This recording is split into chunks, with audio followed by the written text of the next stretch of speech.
있으면 끝이 있습니다. 우리 하나님께서 26절에 보니까 구름을 타고 그 근으로 오는 것을 사람들이 보리라 했습니다.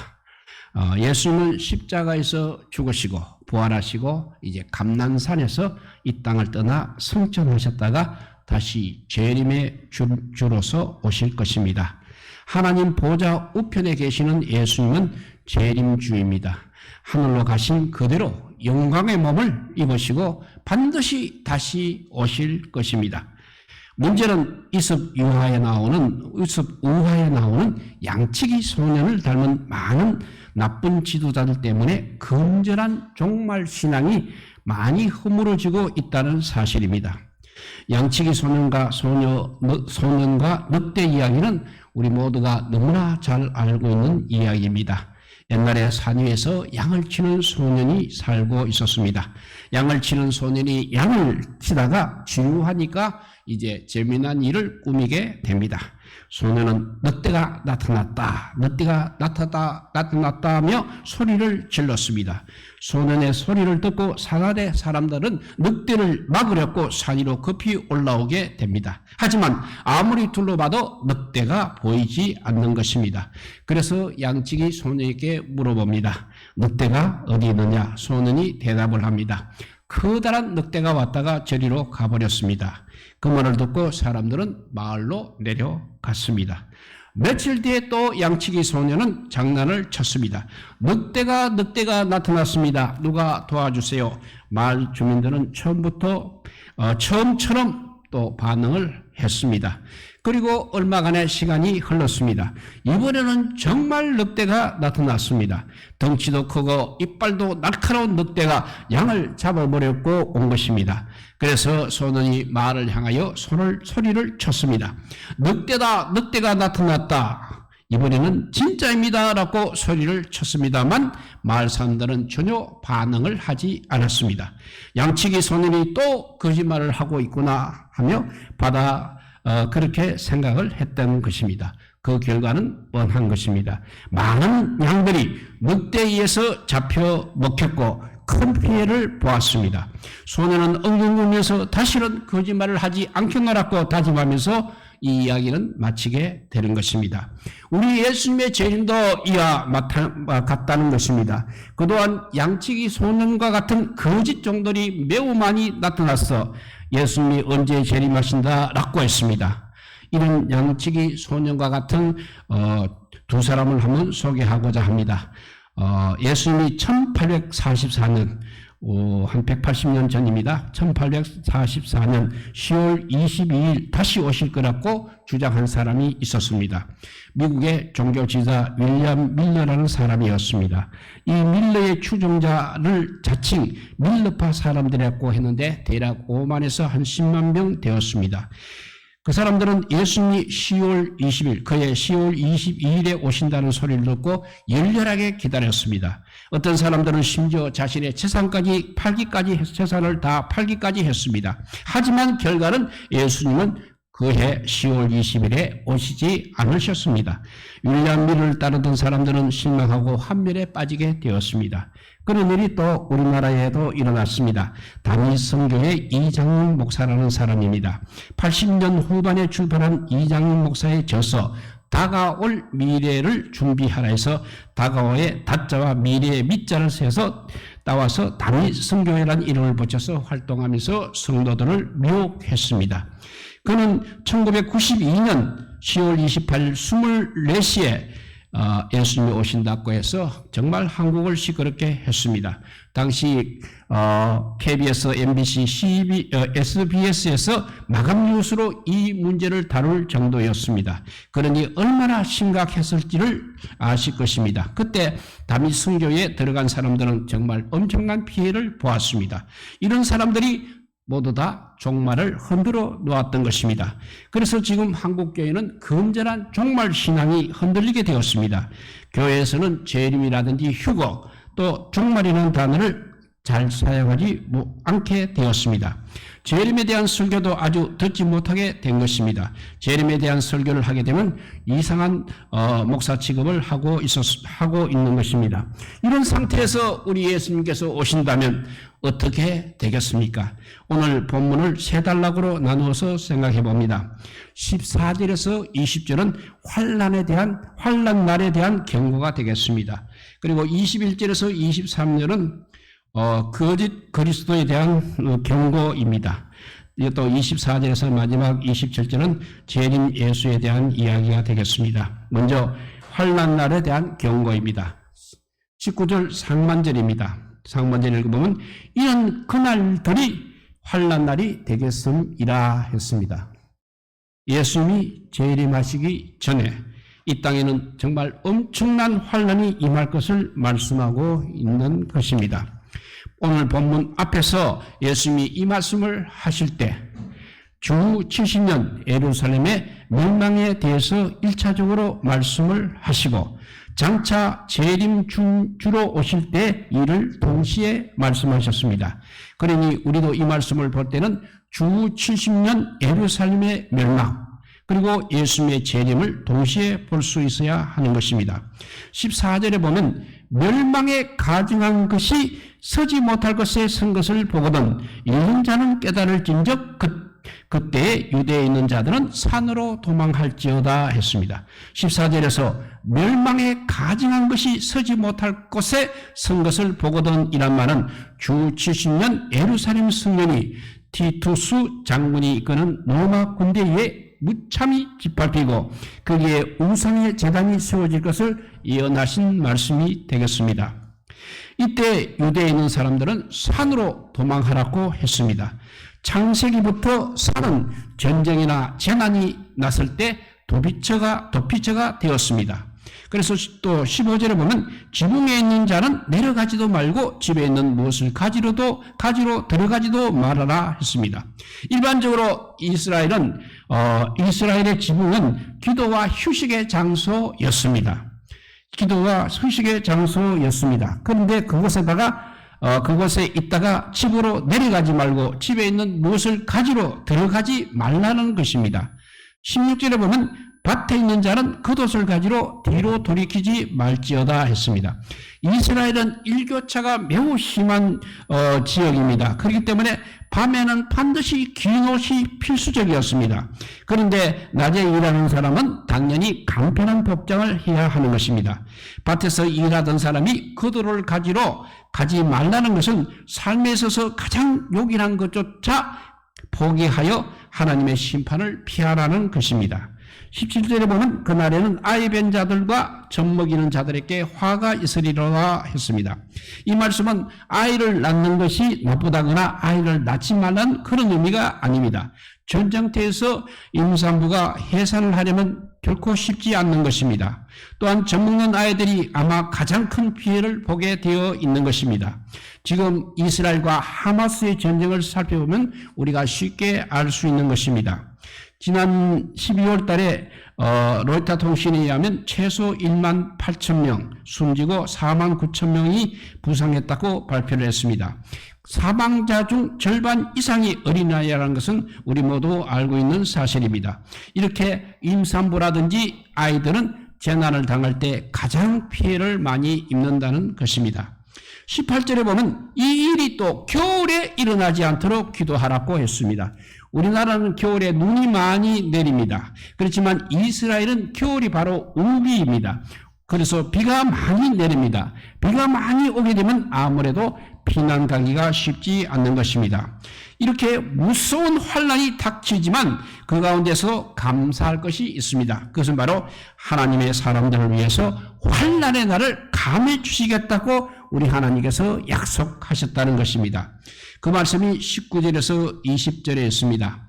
이는 그날들이 환난의 날이 되겠습니다. 하나님께서 창조하신 시초부터 지금까지 이런 환난이 없었고 후에도 없으리라. 만일 주께서 그날을 감하지 아니하셨더라면 모든 육체가 구원을 얻지 못할 것이거늘 자기가 택하신 자들을 위하여 그날들을 감하셨느니라 했습니다. 분명 재림 전에 엄청난 환란이 임할 것입니다. 그렇지만 하나님께서는 그래도 택하신 자들을 위하여 그날을 감해 주시겠다고 약속을 하셨습니다. 그리고 20절 하반절에 보면 자기가 택하신 자들을 위하여 그날을 감하셨느니라 했습니다. 얼마나 감사한 일입니까? 성도들을 위해서 하나님께서 이렇게 환난의 날을 감해 주셨다는 말이 이해가 되십니까? 이해가 되지 않는 분들은 아브라함이 소돔성에 사는 롯을 구하기 위해서 하나님께 간구하는 장면을 한번 생각해 보십시오. 아브라함이 하나님께 말씀을 드립니다. 소돔성에 의인 50명이 있으면 용서해 주시지 않겠습니까? 했습니다. 그러니까 하나님께서 죄 없는 사람 50명이 있으면 그들을 보아서도 다 용서해 줄 수 있다고 하십니다. 그래서 아브라함은 계속 그 수를 줄여갑니다. 45명, 40명, 30명, 20명, 10명까지 내립니다. 6번의 간구 결과 의인 10명이라도 있으면 그 10명을 보았더라도 용서해 주시겠다는 것입니다. 이렇게 하나님께서는 심판하실 때도 이렇게 인원을 감해 주셨습니다. 마지막 시도 그렇다는 것입니다. 하나님의 사람을 보아서 환난의 날들을 감해 주시겠다는 것입니다. 이렇게 환난날에 대한 경고가 22절까지 있고 21절에서 23절은 거짓 그리스도인에 대한 경고가 되겠습니다. 21절에서 23절을 다시 한번 읽어보면 그때 어떤 사람이 너희에게 말하되 보라 그리스도가 여기 있다 보라 저기 있다 하여도 믿지 말라. 거짓 그리스도들과 거짓 선지자들이 일어나서 이적과 기사를 행하여 할 수만 있으면 택하신 자들을 미혹하려 하리라. 너희는 상가라 내가 모든 일을 너희에게 미리 말하였노라 했습니다. 이렇게 거짓 그리스도 즉 그리스도에 대한 경고는 이미 앞에서 말씀하셨습니다. 여기 거짓 그리스도는 자신을 그리스도라고 하는 사람들을 말하고 있습니다. 그리고 거짓 선자는 그 거짓 그리스도 즉 그리스도를 옹호하는 자들을 말하고 있는 것입니다. 이들도 출애굽 때 바로의 술사들처럼 약간의 이적 그리고 기사를 행하면서 자신이 그리스도라고 말하는 것입니다. 그래서 멍청하게 그런 사람들을 따르는 무리가 있었다는 것입니다.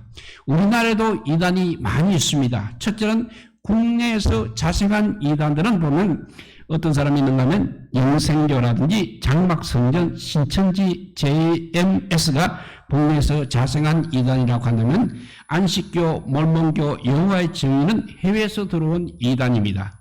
그런데 우리가 잘 아는 하나님의 교회는 해외 수입형과 국내 자생한 이단의 결합형이라고 볼 수 있는 것입니다. 이런 이단의 특징이 바로 22절 하반절의 말씀과 같은 것입니다. 할 수만 있다면 택하신 자들을 미혹하려 한다고 했습니다.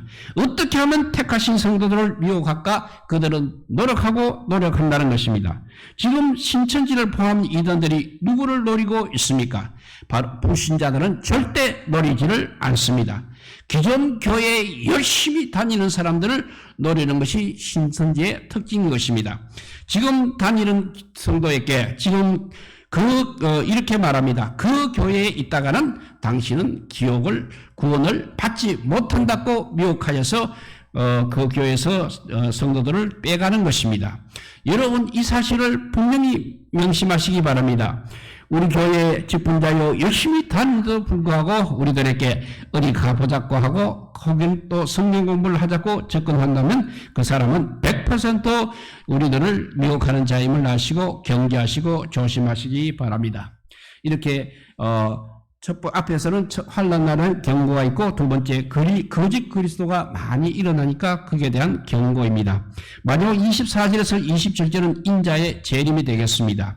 24절과 25절을 읽어보면 그때 그 환난 후 해가 어두워지며 달이 빛을 내지 아니하며 별들이 하늘에서 떨어지며 하늘에 있는 권능들이 흔들리라 했습니다. 24절 시작하는 그때 그 환난 후 이 말씀은 환난 전체를 말씀하고 있는 것입니다. 그 모든 환난이 지나가고 이제 예수님이 재림할 때쯤 되면 해와 달과 별은 빛을 잃으리라는 것입니다. 해와 달과 별을 하나님은 창조하실 때 넷째 날에 창조하셨습니다. 넷째 날 만드신 그 해와 달과 별로는 낮과 별들로 낮과 밤을 주관하게 하셨습니다. 그런데 이제 그 광명체들이 이제 빛을 잃게 됩니다. 그리고 하늘에서 떨어진다는 것은 첫째 창조가 끝이 나고 이제 새 창조가 시작됨을 의미하는 것입니다. 예수님께서 재림하심으로 시작되는 새 하늘과 새 땅이 나타나면 이제는 밤도 없고 햇빛도 필요 없는 것입니다. 왜냐하면 주님께서 친히 빛이 되시기 때문에 그렇습니다. 그리고 마지막 26절, 27절을 읽어보면 그때 인자가 구름을 타고 큰 군동과 영광으로 오는 것을 사람들이 보리라.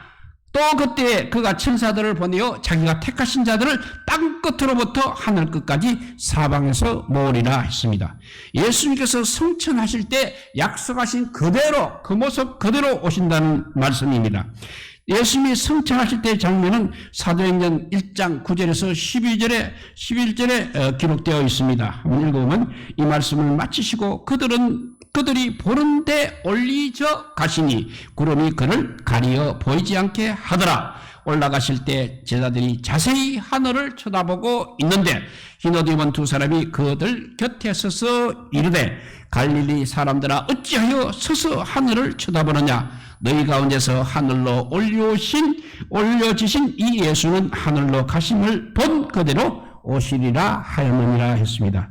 두 천사가 말한 대로 예수님께서 반드시 재림하신다는 말씀입니다. 그 재림 장면에서 우리가 분명히 아셔야 할 것은 바로 27절입니다. 또 그때 그 천사들을 보내어 자기가 택하신 자들을 땅 끝으로부터 하늘 끝까지 사방에서 모으리라 했습니다.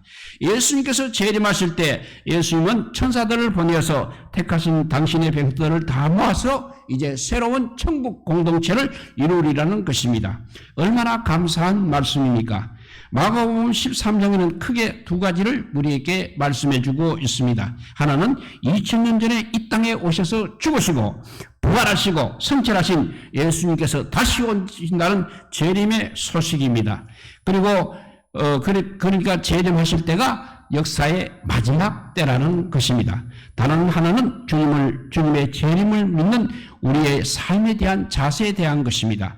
그 삶의 자세는 항상 주의하라, 조심하라, 상가라, 깨어라는 말이 반복되고 있습니다. 안타까운 것은 앞에도 말했지만 재림에 대해서 거짓말한 양측의 소년들 때문에 건강한 종말 신앙이 자꾸 허물어지고 있다는 사실입니다.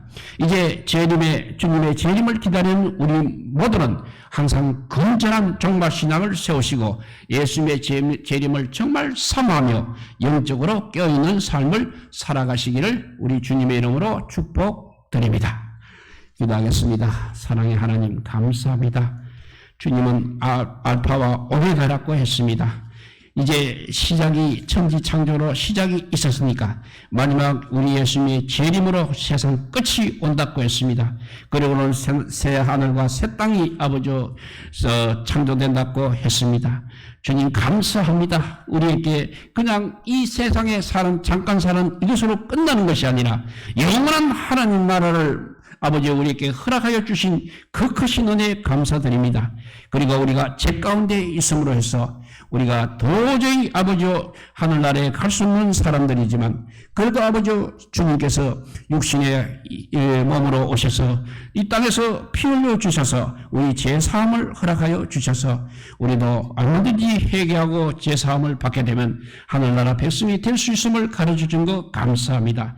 이를 악용하는 정말 양치기 소녀 같은 엉터리 사람들 때문에 그동안 많은 사람들이 속았지만 이제는 아버지요 우리가 속지 않고 건전한 종말 신앙을 가지고 세상 끝날을 기다리는 정말 하나님 나라의 백성의 삶을 사는 우리 모두가 되게 하여 주시기를 간절히 빌고 원하올 때 이 모든 말씀 안공업사나 우리 구주 예수 그리스도 이름으로 기도드려옵나이다. 아멘. 찬송가 524장입니다. 갈 길을 밝히